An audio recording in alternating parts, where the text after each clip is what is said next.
Hi mga ka-friendship, good morning!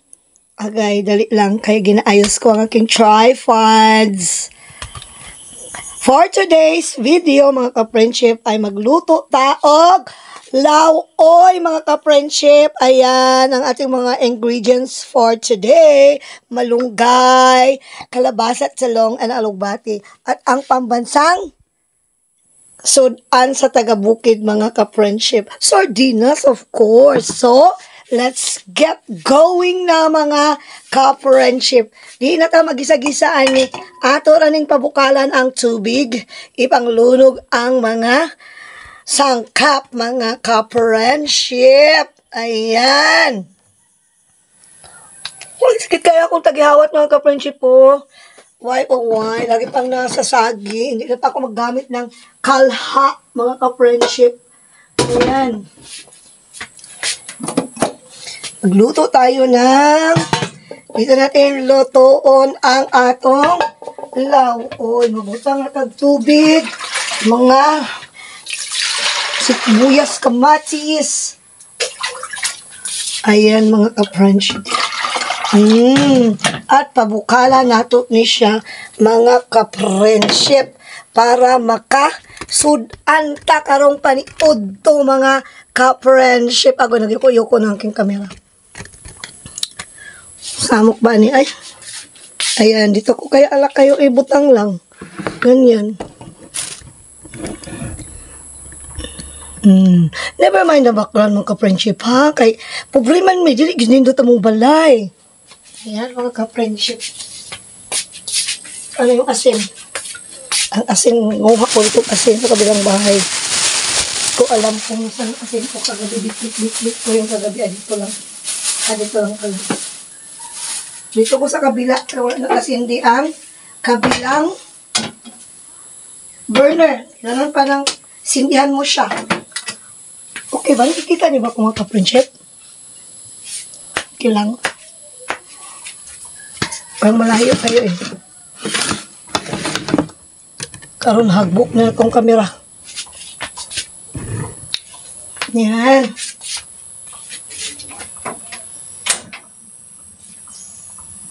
Tahan mo. Pabukalon sa nato na mga ka-friendship ang tubig. Yan po kasi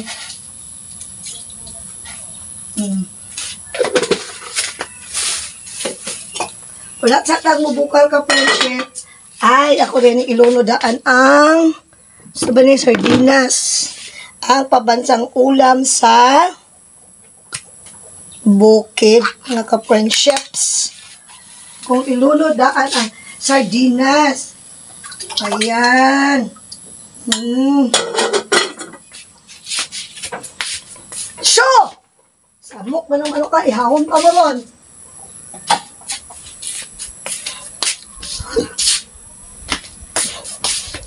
Bukal anak niya mga ka-friendship. Siyempre, ilunod natin itong mga kalbasa. Unang-una to ang kalbasa, mga ka-friendship. Oh yes, ka-friendship. While waiting na mubukal ang atong tubig mga ka-friendship, ay magunsa man ta. Masulaw pag ikot-ikot ko ang aking kamera mga ka-friendship. It's solaw-solaw. Sa nga bubukal ang atong tubig mga ka-friendship. Mingaw ang kalibutan, mura og kaulanon, mura og dili mga ka-friendship. It's a gloomy day. Hinong iganga nga kanang dili mo dayon og kusog kay ulan or dili na gyud mo ulan. Perting iganga mga ka-friendship.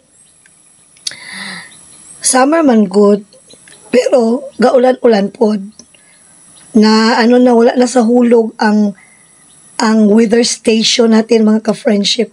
Dili na nato di katulad sa una nga pag tag-init jud. Pag abot sa tag-ulan, ay muulan. Karon ang tag-init na ay ulan. Ang tag-ulan, magsigi na lang yun og ulan mga ka-friendship, no? At kumulo na mga ka-friendship ang pinainit nating tubig. Ilunod na natin ang kalabasa na napuno naman yung atong kaldero. Ang langoy jud tag sabaw ani ron.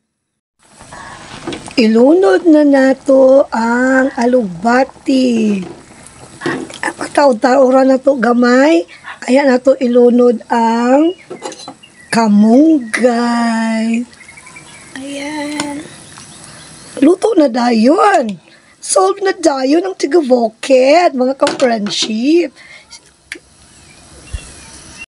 Isunod na nato ang kamunggay, mga ka-preni.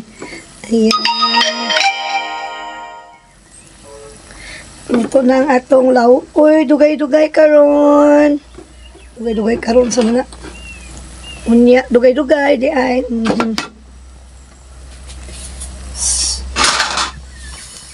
Ani awas na.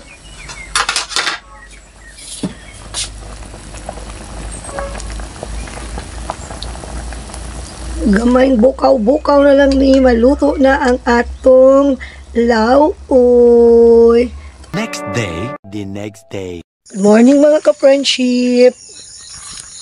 Puntahan ko yung bunso kong anak sa kabilang bahay. Kay gisingin ko siya. Dahil maaga pa nag-text ang aming BHW na magpunta sa center para kunin ang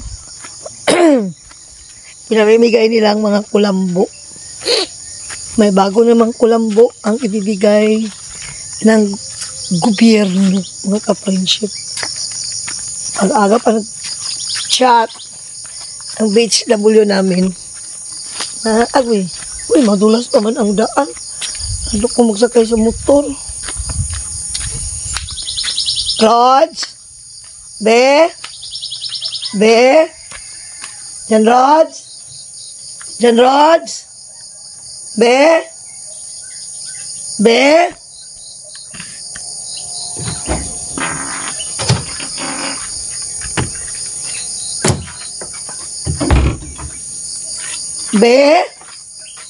Jan Rods?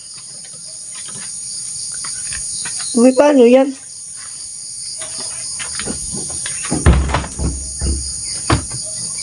Sabi matulog din itong mga tao eh.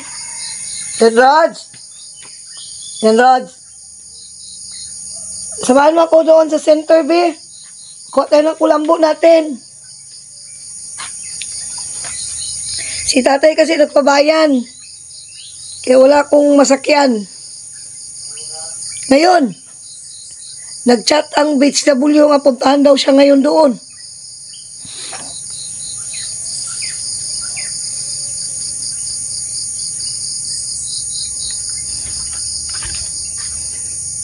Gising ka na dyan. Hi ka-friendship! Dito na ako ulit sa aking sahanan. At hindi ako na ang kumuha ng kulambo. Yung mga anak ko na lang doon ang pinanggising ko. Para sila ang kukuha ng kulambo. Maghiwa-hiwa na tayo ng ampalaya, mga ka-friendship. Nice na tayo, mga ka-friendship. Ayan, mga ka-friendship, ang niluto kong ulam kanina. At meron din pipino. At dito rin ang kanin. Hinakot namin dito, kabilang bahay ang pagkain kasi ako lang isa doon.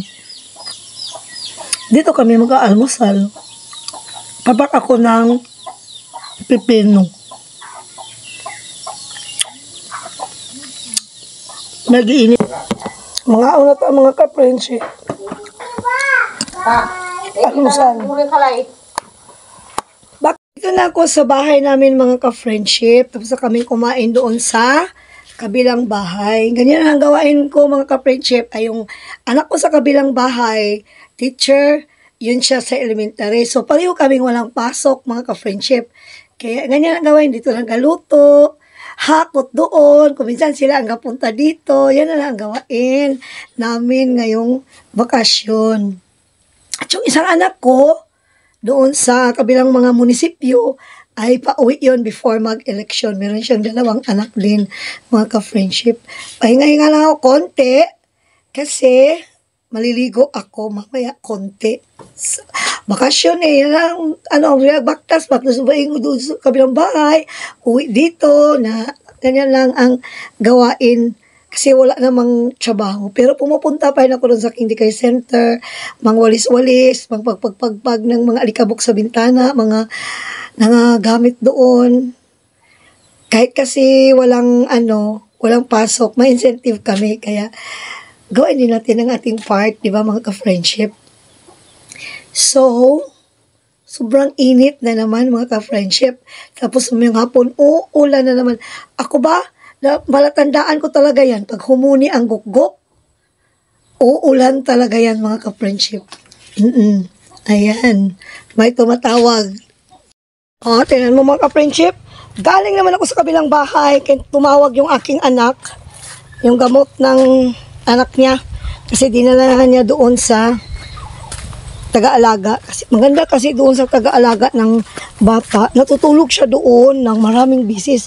Dito hindi siya gatulog mga ka-friendship. Marami kasi panulay dito sa bahay nila. So, that's it for today mga ka-friendship. Thank you for watching. Till my next vlog, and subscribe if you haven't yet. Maliligo na ako mga ka-friendship. Bakit nagatawa kayo? Bye! Be safe mga ka-friendship!